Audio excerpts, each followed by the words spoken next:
Suffering for the King. Sebab dapatkah disebut pujian jika kamu menderita pukulan karena kamu berbuat dosa?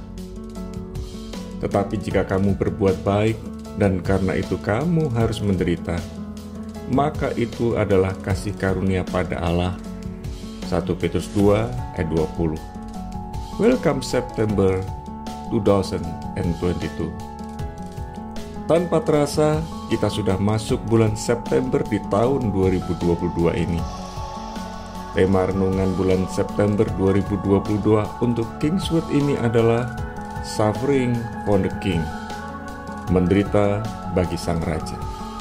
Kata suffer yang merupakan kata kerja intransitif dalam Merriam-Webster Dictionary memiliki arti pertama, to endure death, pain, or distress, untuk menanggung kematian, rasa sakit atau kesusahan.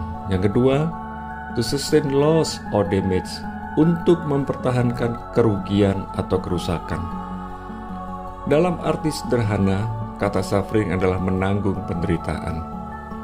Jadi, suffering for the king memiliki arti menanggung penderitaan bagi sang raja. Dalam hal apa kita menderita bagi sang raja? Mengapa kita menderita bagi sang raja? Bagaimana cara kita tetap bertahan sekalipun harus menderita bagi sang raja? Mari kita belajar bersama tentang suffering for the king. Yang pertama, ada kekuatan Tuhan dalam menanggung penderitaan. Filipi 4 ayat 13. Jika kita berbuat dosa, kesalahan, dan pelanggaran, sudah seharusnya kita menanggung segala akibat dari dosa, kesalahan, dan pelanggaran yang kita lakukan. Jadi, jika kita menanggung penderitaan karena melakukan dosa, kesalahan, dan pelanggaran, maka hal itu bukanlah merupakan kemuliaan bagi sang raja. Namun, jika kita menanggung penderitaan karena kita sudah melakukan kebenaran demi kemuliaan sang raja, maka Tuhan pasti memberi kekuatan kepada kita untuk dapat kuat menanggung penderitaan yang sedang kita alami. Oleh sebab itu, mari kita terus melakukan kebenaran firman Tuhan di dalam hikmat dan rahmat Tuhan setiap hari. Yang kedua, ada kasih karunia Tuhan dalam menjalani penderitaan.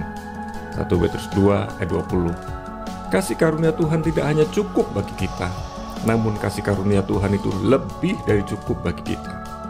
Saat kita menanggung penderitaan karena kebenaran, maka kasih karunia Tuhan memampukan kita untuk menjalaninya dengan penuh syukur dan tetap bersukacita. Oleh sebab itu, mari kita tetap kuat dan bersemangat dalam melakukan setiap kebenaran firman Tuhan demi kemuliaan Sang Raja. Yang ketiga, Tuhan adalah teladan sejati dalam penderitaan. 1 Petrus 2 ayat 21. Yesus Kristus adalah teladan sejati dalam kebenaran. Bahkan Yesus Kristus rela menderita demi memperdamaikan orang berdosa dengan Allah. Keteladanan Yesus Kristus hendaknya kita ikuti, termasuk dalam hal menderita. Tuhan memanggil kita bukan saja untuk menikmati kemuliaan-Nya, namun juga turut menderita demi kebenaran bersama Dia. Saat kita menderita demi kebenaran, sesungguhnya Tuhan juga sedang menanggung penderitaan yang sama, sehingga kita diberi kekuatan, kesabaran, dan ketekunan dalam menjalani berbagai proses penderitaan kita. Sudahkah kita mengikuti keteladanan Yesus Kristus dalam kehidupan kita? Melakukan kebenaran adalah hal yang sangat langka di zaman modern ini. Tetaplah melakukan kebenaran demi Sang Raja.